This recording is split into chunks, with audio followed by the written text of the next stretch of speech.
네, 사무소장님 수고 많습니다. 현재, 국사교과서. 네. 국정화 고시에 대해서 헌법 소원이 지금 제기되어 있고. 네. 또, 근거가 된 초중등교육법 제29조 제2항의 위헌이라고 주장하는 사건이 이제 헌법재판소 계류 중인데, 혹시 알고 계신가요? 예.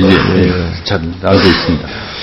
제가 한 가지 좀, 말씀드릴 게, 이 국정교과서 제도에 대해서는 24년 전인 1992년에도 헌법재판소에서 한번 다룬 바가 있습니다. 조사를 해보니까요. 예.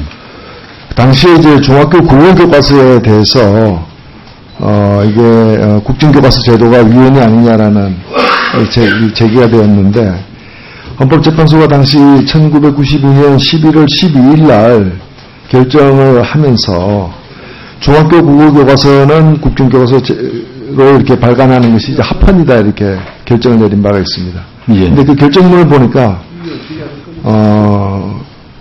그 결정문에 이제 교과서용 도서의 국정제도가 위헌은 아니라 할지라도 그 제도가 가장 합리적이고 바람직한 제도냐 하는 문제는 별개의 것이다라고 이렇게 얘기를 하고, 특별한 사정이 있는 경우를 제외하면은 국정교과서제보다는 검민정제보다는 자유발행제를 택하는 것이 헌법의 자유이념을 고양하는 길이다 이렇게 설치를 하고 있습니다. 그래서 교과서의 내용에도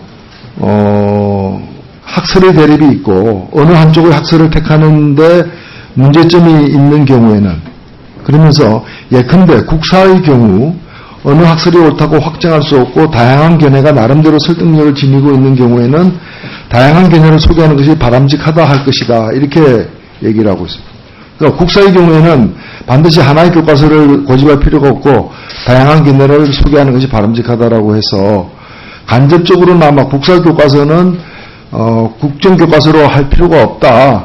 그것이 헌법 정신에 더 부합된다라고 이렇게 제가 해석이 되는데, 여기 들어보신 적 있습니까? 예, 의원님이 읽으신 게 맞으시고. 예. 그렇게 기재되어 있습니다. 그래서 저는, 조금 전에도 이제 김영란법에 대해서 언급이 있었는데, 박한철 헌법재판소장이 지난 3월 18일 날 김영란법에 대해서 법 시행 전에 헌법재판소에서 이제 결정을 하겠다라는 취지의 말씀을 하신 바가 있죠. 예, 저번에 말씀 올린 바가 같습니다. 예. 저도 그게 바람직하다고 생각을 합니다. 근데 마찬가지로 지금 2017년에 이 국사교과서를 국정화해서 지금 출간을 하겠다라는 게 정부의 방침인데, 만일에 2017년에 국정교과서로서 국사교과서가 이렇게 출간이 되고 그 후에 헌법재판소에서 아까 제가 지금 한 3건 정도로 제가 알고 있는데, 이 국정교과서에 대한 어떤 그 헌법소원 등이 다루어지고, 만일에 또 그 결정이 국사교과서를 국정화하는 것은 위헌이다라는 취지로 만일에 결정이 내려진다면 상당한 혼란이 발생하지 않겠습니까? 네, 지금 이 다각도라이가 최선을 다해서 그래서 하고 있는 것으로 알고 있습니다. 지금 여러 차례 우리 법사위에서도 문제가 지적이 됐으면은 180일 규정이 물론 모든 지금 사안이 다 180일 내에 다 재판을 마치기가 쉽지 않을 걸로 보여집니다만은 이 국정교과서처럼 시급한 판단을 요구하는 그런 문제들에 대해서는 이 규정을 지켜야 되지 않겠습니까? 아니, 지금 지키기 위해서도 최선의 노력을 다하고. 예, 그래서 저는 이 질의를 통해서 이번 이 국정화 교과서에 대해 고시에 대해서 지금 헌법소원이 나와 있는 제기된 부분에 대해서 좀 신속하게 헌법재판소가 결정을 내려주셨으면 합니다. 어떻게 생각하십니까? 예, 그 뜻을 재판부님께 잘 전달하겠습니다. 아시다시피 그런데 더 중요한 사건일수록 또 많은 관심이 있을수록 그 파급효가 크기 때문에 여러 가지로 국내외 학설은 물론이고 외국의 사례도 의원님들 많이 말씀하시지만 다른 나라 사례도 보고 해서 등등으로 검토할 사항이 적지 않은 것으로 알고 있습니다. 예, 그 다음에 한 가지 더 제가 구두변론과 관련해서 지금 결산보고서를 보면은 구두변론과 관련해서 드는 비용이 과거 수년에 비해서 오히려 줄어들고 있어요. 구두변론과 관련 참고인 진술 비용이라거나 하는 비용 등이.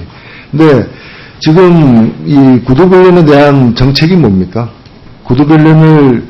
공개 구두변론을 갖다가 늘리겠다는 게 헌법재판소의 좀 취지죠. 그렇게 재판부에서 판단하고 있습니다. 근데 지금 연간 목표를 몇 건으로 두고 있습니까? 대체로 월 한 건씩은, 한두 건씩은 하는 걸 목표로 삼고 있습니다. 너무 적지 않습니까?